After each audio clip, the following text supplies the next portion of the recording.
specific examples that I've seen from other people's. I hate the ventilator and I never want to do that again. That's something that somebody wrote that I'm sharing with you.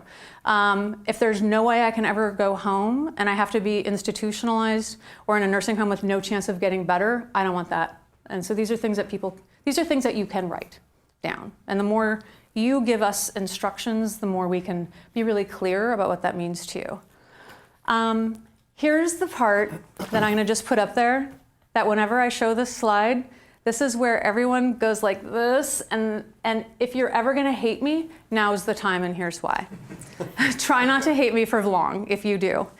Describing what that looks like is important, and it's hard for us to know because we don't have examples of this.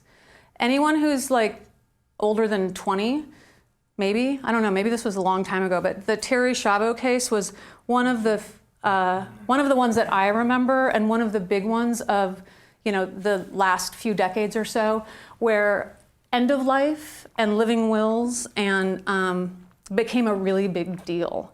And so if I remember the circumstances, it was she and her husband had talked about it, the living wills weren't signed, making them legally binding, and her parents disagreed. It might be slightly nuanced, but the deal is that there was a fight and there was no legal document to back it up, and it became a really big deal, not just for the family, just to think about the years of stuff and the fighting and just all the extra, right?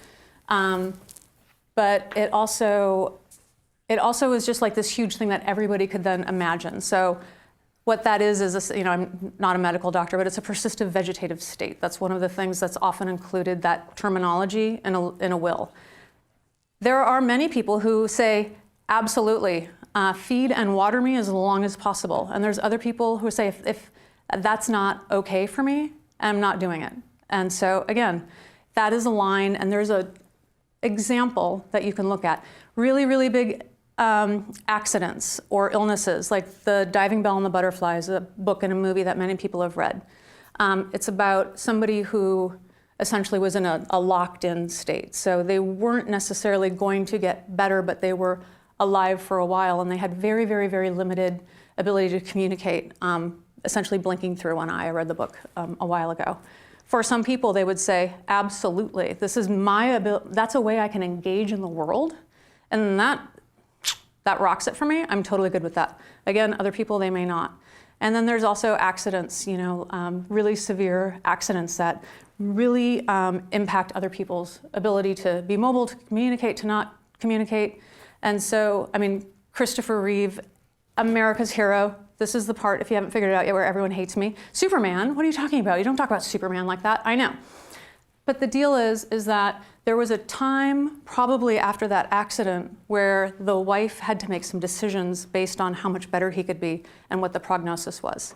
And my hope is that that was a conversation they had, and that the quality of life that they experienced post-accident was something that they lovingly agreed to ahead of time. So that's what I'm talking about.